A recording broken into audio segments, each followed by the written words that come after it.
Yesterday, during a meeting in Kuwait, Secretary of State Rex Tillerson pledged a $3 billion credit line to help Iraq rebuild. But top Iraqi officials say it will take more than $80 billion to undo the damage ISIS inflicted. And today, Archbishop Bashar Warda spoke at Georgetown University about how the money could be used and the important role of education.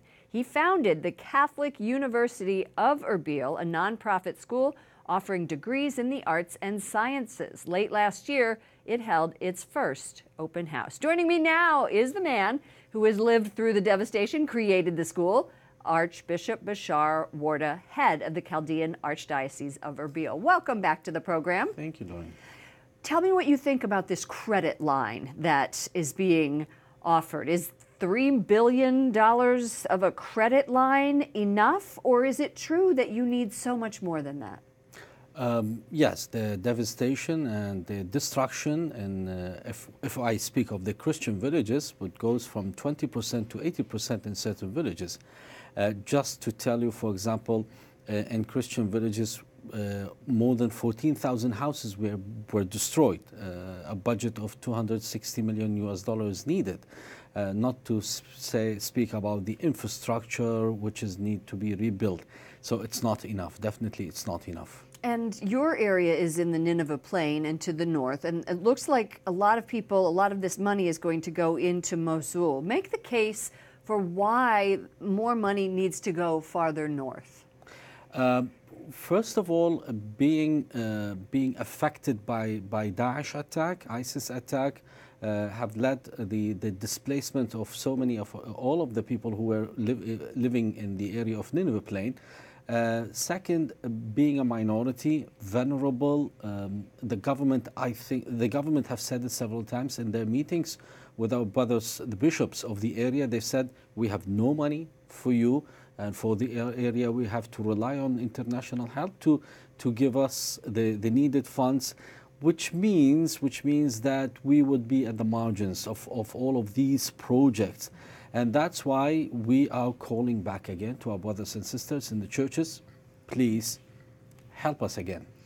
Why do you say education is so important? I do believe at the heart of all the sins that occurred in that part of the world and the violence that we've seen is the lack of education, the lack of knowing each other, the lack of really respecting each other. And we, Christians, who have the good news and the forgiveness of our Lord Jesus Christ is there, I think we could offer something that open our schools, open our educational centers, even to those who tortured us, and to tell them, please listen who we are and let us know who you are in that. So within the educational institutions, we could really have the chance to know each other better well and to live with intolerance and respect for each other. Very good. Thank you so much for coming in and updating us on the plight. I was just shocked at all of the devastation I saw when I came to visit you in April with our crew, and I know that there were still IEDs that were going off there at the time that had been planted. Is that still the case? It's unfortunately still the case.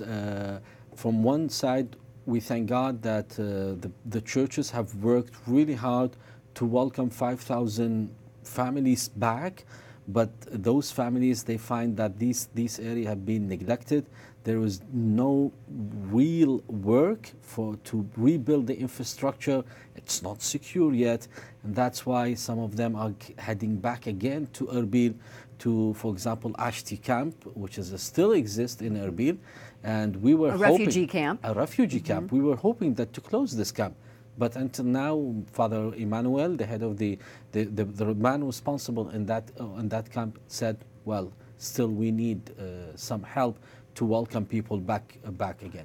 Thank you so much, Archbishop Warda, Thank you. the head of the Chaldean Archdiocese in Erbil. God bless.